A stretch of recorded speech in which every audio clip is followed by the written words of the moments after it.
Buenas tardes, profesora. Soy Quiroz Rangel Ginger y mi tema a exponer es la investigación de acción intercultural. Ya.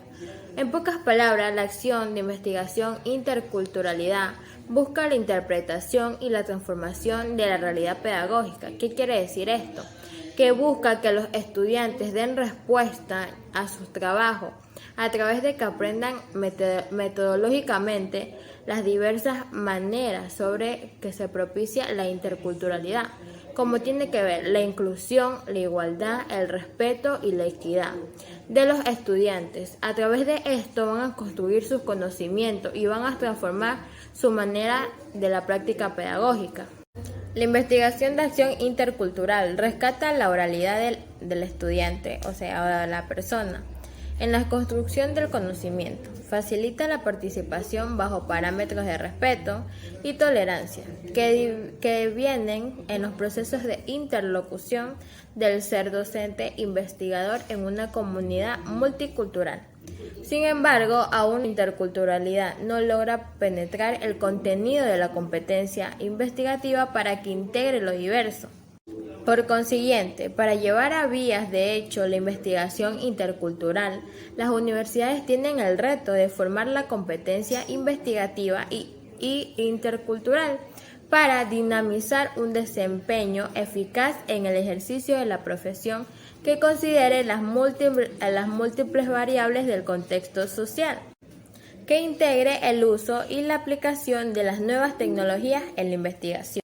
Por ejemplo, la sociedad ecuatoriana procura la formación de la competencia investigativa para el futuro profesional en educación básica, que sea intercultural y que se sustente en una construcción de la interculturalidad, desarrolladora de la naturaleza humana, en tanto propicia el diálogo de saberes entre los sujetos o las personas que participan en la investigación para la construcción de...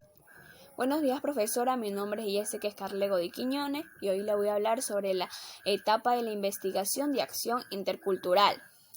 El diseño basado en el posicionamiento de intervención no neutro ni distante del investigador, cuya acción y participación junto a la de dos grupos implicados ayuda a la transformación de la realidad a través de dos procesos, que es el conocer y el actuar. Pues su finalidad es práctica, ya que primero hay que conocer aquella situación para poder actuar y buscar una solución. Pues su finalidad es práctica, la de que los participantes puedan dar su respuesta a un problema a partir de sus propios recursos, conocimientos y reflexión, intervención, acción y resolución. Esto quiere decir que el participante que esté en aquel problema tiene que conocer, reflexionar sobre qué está pasando, qué está sucediendo para poder buscar una solución, una resolución del problema. Es un diseño en el que explícitamente queda manifiesto que ni el investigador ni la investigación son neutrales. Es una investigación que se alía con los menos favorecidos y el investigador es un catalizador que estimula la transformación y el cambio social. Gracias. Hola profesora, mi nombre es Dayana Esparza del grupo número 4 y les voy a hablar sobre las etapas de la investigación acción intercultural. Tenemos 3 etapas. La primera etapa tenemos el diagnóstico, el trabajo de campo, la observación participante y entrevistas. Como primer punto de esta primera etapa tenemos el conocimiento contextual del territorio y acercamiento a la problemática a partir de la documentación existente y de entrevistas a representantes institucionales y asociativos. Como segundo punto, recogida de información. Tercer punto, constitución de la comisión de seguimiento. Cuarto punto, constitución del grupo de IAP. Quinto punto, introducción de elementos analizadores. Como sexto punto, el inicio de trabajo de campo, que es en donde se hacen entrevistas individuales a representantes institucionales y asociativos. Como séptimo punto tenemos la entrega y discusión del primer informe. Ya, tenemos también lo que es la segunda etapa, que vendría a ser lo que es la programación. En este de aquí tenemos que es el proceso de apertura a todos los conocimientos y puntos de vista existentes utilizando métodos cualitativos y participativos. Tenemos también como punto de esta segunda etapa el trabajo de campo, que es en donde se hacen entrevistas grupales a la base social. Otro punto es el análisis de textos y discursos. Otro punto es la entrega y discusión del segundo informe. Otro punto es la realización de talleres. También tenemos lo que es la tercera etapa. En la tercera etapa tenemos las conclusiones y propuestas, que vendría a ser la negociación y elaboración de propuestas concretas. De ahí tenemos también lo que es la construcción del programa de acción integral, o sea, del PAI. Y como último punto, la elaboración y entrega del informe final. Muchas gracias, profesora. Buenas tardes, profesora. Mi nombre es Jennifer Chila y yo le voy a dar primera etapa del diagnóstico. El diagnóstico es un concepto de la realidad como articulación de procesos heterogéneos donde se permite definir la realidad, la cual se pretende diagnosticar. Como primer literal tenemos supuesto del movimiento, literal B, supuesto de la articulación de los procesos, y literal C, supuesto de la direccionalidad, donde proviene la comprensión estática de la realidad. Como por ejemplo en la educación inicial, la forma de diagnosticar, por decir, puede ser una evaluación diagnóstica, que es la que se realiza antes de iniciar el proceso de enseñanza y aprendizaje para verificar el nivel de preparación del alumno, para así enfrentarse a los objetivos que se espera que ellos logren. La verdadera evaluación exige el conocimiento a detalle del alumno, protagonista principal, con el propósito de adecuar la actividad del docente, métodos, la técnica, la motivación, su diseño pedagógico, objetivos, actividades, el sistema de enseñanza e incluso el nivel de exigencia de adaptar o educar, de enseñar el diseño de el proyecto educativo que le va a dar a cada alumno. Así también tenemos una manera de diagnosticar de manera, como por decir, la observación, que sintetiza acompañar su entorno, que está compuesto por instrumentos coherentes y propuestas adecuadas a los fines que persiguen, que es necesario para ello definir qué quieren saber, para saber qué tengo que mirar. A partir de esto se elabora el protocolo de observación, planilla, ficha, cuadrícula, que permite recoger los datos de manera sintetizada y organizada, en donde en el registro de conocimientos previos del niño hemos registrado que el niño, lo que el niño sabe y lo que no sabe. Esta premisa es fundamental si sostenemos que el diagnóstico describe las maneras de actuar del alumno, así como que los conocimientos que posee y activa para construir sus saberes y nuestros saberes. Y asimismo tener en cuenta los diferentes indicadores de la evolución de las adquisiciones de conocimientos y sus diferentes etapas. Buenas tardes, profesora. Buenas tardes, compañeras. Yo les voy a hablar sobre la segunda etapa de formulación del proyecto. Estas etapas del proyecto son 5, que independientemente da su alcance a su objetividad y a la particularidad de cada uno de los proyectos. Este es un ciclo de vida que está estructurado en torno a 5 fases, que es inicio, planificación, seguimiento, cierre y ejecución.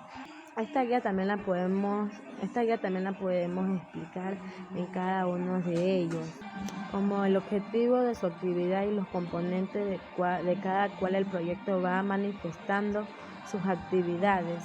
También es un documento esencial y también se va preparando en cada uno de ellos y en cada momento. También es exclusiva para todo el uso de lo que va promoviendo las actividades. Gracias.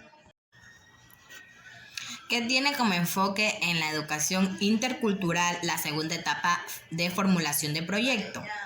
Pretende preparar a los y las estudiantes para vivir en una sociedad donde la diversidad cultural se conoce como legítima, que considera la lengua materna como una adquisición y un punto importante para todo el aprendizaje escolar. Compartimos con ustedes 5 ideas para trabajar la interculturalidad en el aula. Una de ellas es investigar sobre el tema, empaparse de interculturalidad. El docente es el agente de cambio si una situación educativa quiere crear un aula intercultural.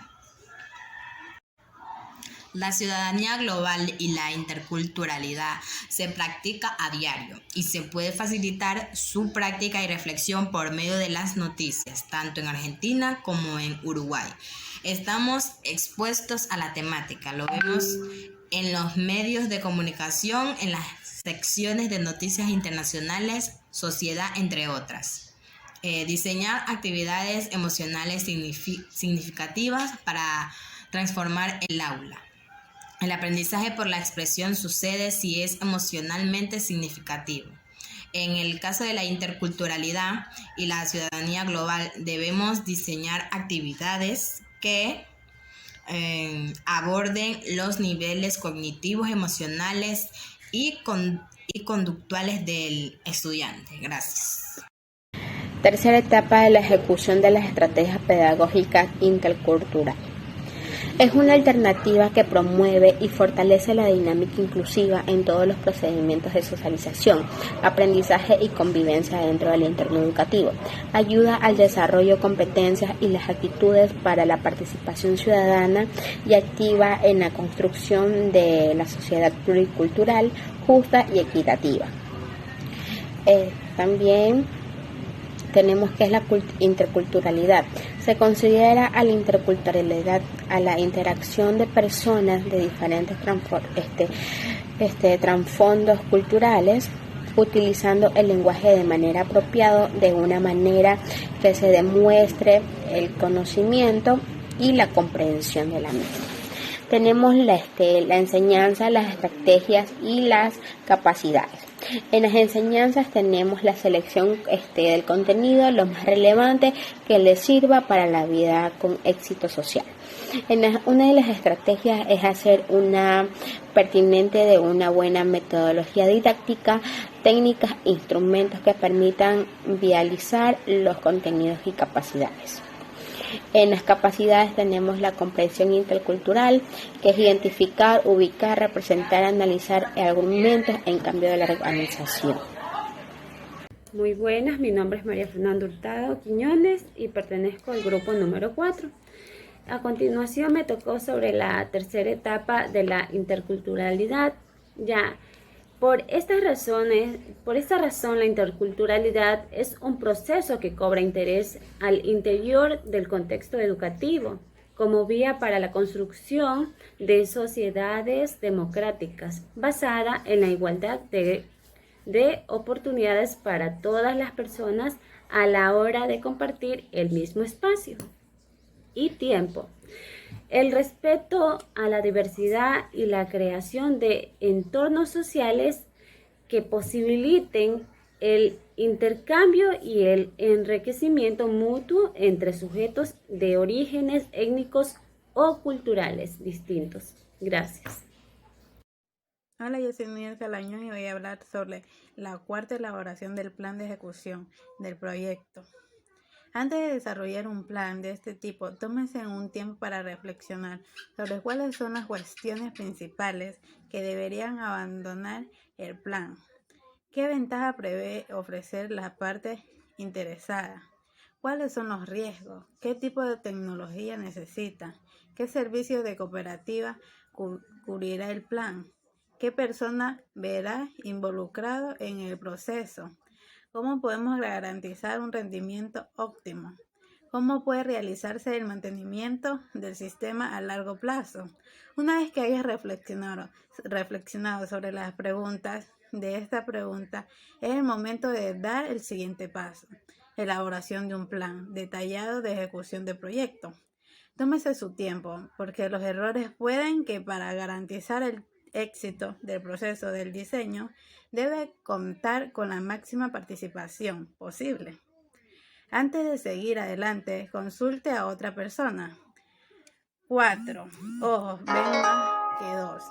A continuación, se describen algunas de las tareas que deberá llevar a cabo. El diseño del plan de ejecución del proyecto constituye un paso muy importante que requiere de una profunda reflexión, ya que las modificaciones son mucho más costosas una vez implantados los sistemas. Definición de los objetivos del proyecto de la meta empresarial. Decisión sobre el tamaño y la duración del proyecto. La disponibilidad de fondos realmente de la cooperativa, las experiencias de sus empleados y la influencia de los proveedores locales, de equipos, información, recuperación y el tamaño de duración del proyecto. Una de las causas principales, fracaso del proyecto de información. Mi nombre es Angélica López, somos del grupo número 4 y yo voy a hablar sobre a qué llamamos diagnóstico en la educación inicial. El diagnóstico en educación inicial dice que es un proceso que posibilita el registro del contexto sociocultural de las comunidades, de las pautas y prácticas de crianza, de las familias y de las necesidades de los niños respecto a su desarrollo.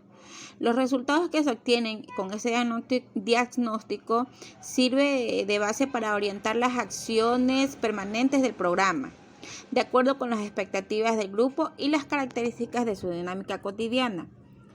El propósito de esto es promover los cambios necesarios para que mejoren las condiciones del desarrollo de los niños.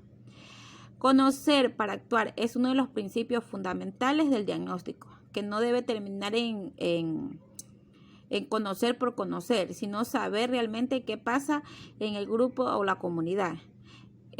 ¿Cuáles son sus intereses, necesidades y características? El diagnóstico también se realiza en la educación inicial, permite conocer cuál es el contexto que condiciona las prácticas de las familias, cuáles son las necesidades de las familias, cuáles son las necesidades factibles de atenderse por un agente educativo, cuáles son los factores más significativos en los que influyen los actores sociales implicados. ¿Qué decisiones hay que tomar acerca de las prioridades, objetivos y estrategias? El objetivo de este diagnóstico es dotar de conocimiento a la figura educativa para diseñar estrategias que produzcan cambios intencionados que impactan directamente en las necesidades de los beneficios. Por tanto, es necesario recuperar información que permita tener un panorama de lo que alrededor de los niños, las familias y las comunidades. Para realizar un diagnóstico de necesidades, se debe tomar en referencia el desarrollo del niño, contenido en las competencias infantiles y preguntarse cuál es el desarrollo natural que debe presentar los niños en su grupo y qué características presentan. Para hacer una diferencia de las implicaciones del diagnóstico y autodiagnóstico, vamos a ver las diferencias. ¿Qué es el diagnóstico? Este se entiende como el proceso mediante el cual se especifica las características del contexto, la interacción de las personas y la existencia de problemas o situaciones. El autodiagnóstico es un proceso permanente en el que participan los interesados en realizarlo y los integrantes de la comunidad. El diagnóstico es un proceso que se da de manera paralela y permanente con el autodiagnóstico. En cada sesión e incluso en espacios informales, el promotor observa las interacciones, el desempeño de las madres, padres y cuidadores de los niños.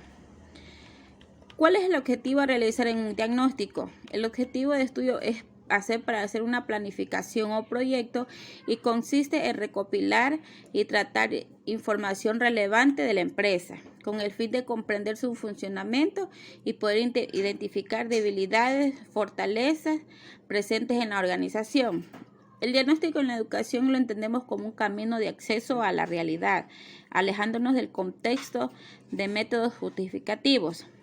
Dos razones del diagnóstico en la educación es que no pretende demostrar o falsas hipótesis o conjeturas, sino encontrar unas soluciones correctivas o proactivas para prevenir o mejorar determinadas situaciones de los sujetos en orden a su desarrollo personal en situaciones de aprendizaje. Muchas gracias.